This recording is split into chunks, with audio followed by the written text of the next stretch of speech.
Okay, so today we are going to talk about quadratic inequality, and we're going to begin the chapter by trying to solve a quadratic equation paired with an inequality sign. Okay, so the example on the first page begins very easily. The teacher will give you an example that looks like this. All you need to do is expand every single bracket and shift them all over to one side. So the moment you shift all the algebra terms, all the terms to one side, you are going to see a quadratic equation on the left and 0 on the right. It is very important to know that 0 must be on the other side of the inequality. Okay, so that's where I warn the students. The moment you have a quadratic equation and an inequality, right, you can only solve this by drawing a number line.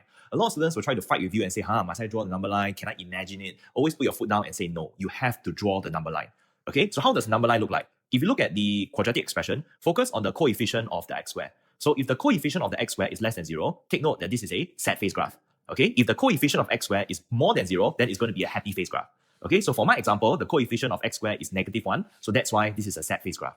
Okay, so once you draw the sad face, how do you fill in the details? Easy, just press the calculator. You go and use whatever Casio calculator you're using, press the mode function, all this, solve for the x-intercept. Okay, I already did it for you. My x equals to 1 and x equals to 3. So once you fill in the details for your graph, take note that the 1 and 3 you see on the number line will split the number line into 3 zones. Anything to the left of 1 is going to be the negative zone because the graph is underneath the x-axis. Anything from 1 and 3 is the positive zone because the graph is above the x-axis, and anything past 3 is negative as well because it's below the x-axis. So which of the 3 zones are you supposed to choose? So if you go backwards and you read to yourself, right, I want the x values to be less than 0. If you read the inequality, I want the x values to be less than 0. And that sounds like negative zones. So we are going to choose the negative zones, correct? So that's why the final answer is going to be x less than or equal to 1, x more than or equal to 3. All right, so after we discuss about the quadratic inequality and how to use number line to solve, the next thing we're going to be discussing is the discriminant. The discriminant comes from the quadratic formula, and the discriminant is underneath the square root. Okay, so this discriminant over here, the b²-4ac, tells us how many roots, what are the natures of the roots, right, that we're going to get. So they're altogether 4 cases, and each case is associated with the keywords, right, that you see on the right. Okay, so if you are talking about case 1, where your discriminant is greater than 0, we only use case 1 if you see phrases like the graphs meet at 2 points. That means the graph intersect at 2 points, or there are 2 distinct solutions. The key phrase being 2 solutions. Clear? So once you see 2 solutions, always rely on case 1, where the discriminant is greater than 0. Now, when do you use case 2? We use case 2 when we see the key phrase where the graphs meet once. Okay, there's only one solution, or they are equal roots, that means they're the same roots. Or you see phrases like graphs are tangent to each other. So that's where you will invoke case 2. Okay, now case 3 is the ambiguous case. Case 3 is when the discriminant is greater than or equal to 0, which means we are actually combining case 1 and case 2 together. So when do we use case 3? When the teacher is being vague. When she say that, oh, the graphs meet, the graphs merely met.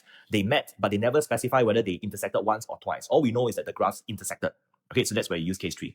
Now, case 4, this is the difficult one. Case 4 is when you see phrases like this, where the graphs never meet. There's no real roots, no distinct roots. Or, this one is the cute ones, where graphs are always positive or when graphs are always negative. More on this later when we deal with type 1 questions, okay? And the last one, this is quite new this few years, where the teacher will say that one graph is entirely above or below the other. All of these phrases, right, fall under the umbrella of case 4. Okay, so how do we use all these discriminant to solve questions? There is altogether 2 types of main questions. Okay, let's deal with type 1 question first. How do you spot a type 1 question? When you see the phrase find range of a variable.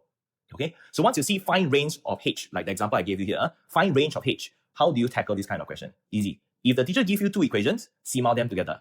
Okay, after you simultaneous these 2 equations together, you have to bring every single term to one side and organize them. Now, what do I mean by organize? All the x squares must be together, all the x must be together, and all the terms without x must be together as well. And after you arrange them, take out common factor if necessary. Now, take a look at this example here. A lot of students, they will say, oh, I have a negative hx and a negative 2x. Shouldn't I take out negative x as a common factor? No, don't. Only take out the positive x as a common factor.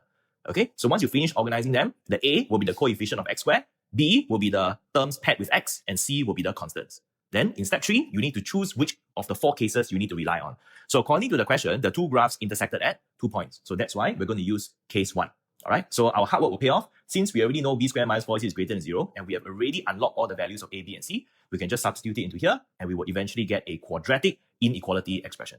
So once you get a quadratic inequality, recall, always snap at the students, okay? Quadratic inequality number line must be drawn. So this is a smiley face graph because the coefficient of h squared is positive.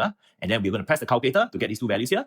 Positive, negative, positive zone, label the zones appropriately, and then choose the correct zones. So which zones am I supposed to pick for this example? Okay, if you look backwards, ask yourself, I want my h values to be greater than 0. So that's why I'm going to pick the positive zones.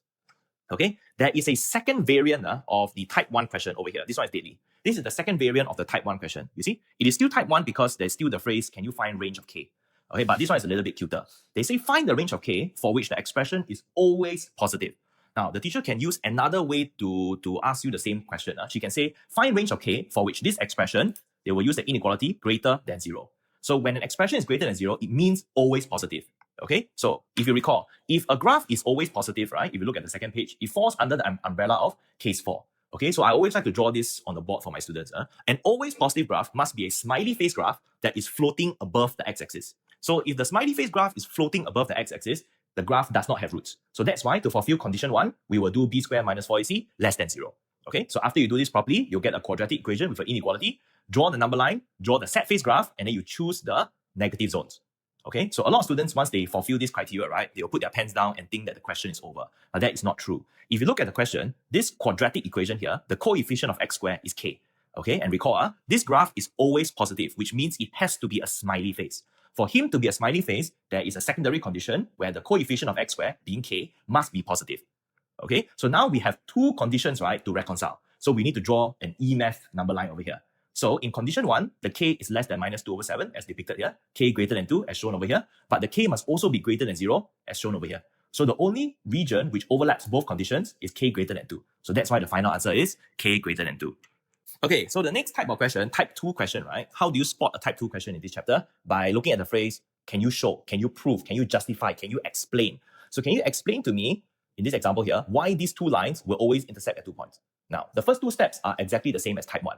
If you see two equations, you CMAL. After you CMAL, you put everybody to one side and compartmentalize. X squared people together, x people together, constant people together, and you tell me what A, B, and C is. The only deviation is step 3 onwards. Because if you recall in type 1, in the step 3 part of the working, we immediately deduce which case it was. Is it greater than 0? Is the discriminant less than 0, equals 0, less than 0? But here, right, we cannot put our foot down and say which case it is. You are supposed to prove to me which case it is.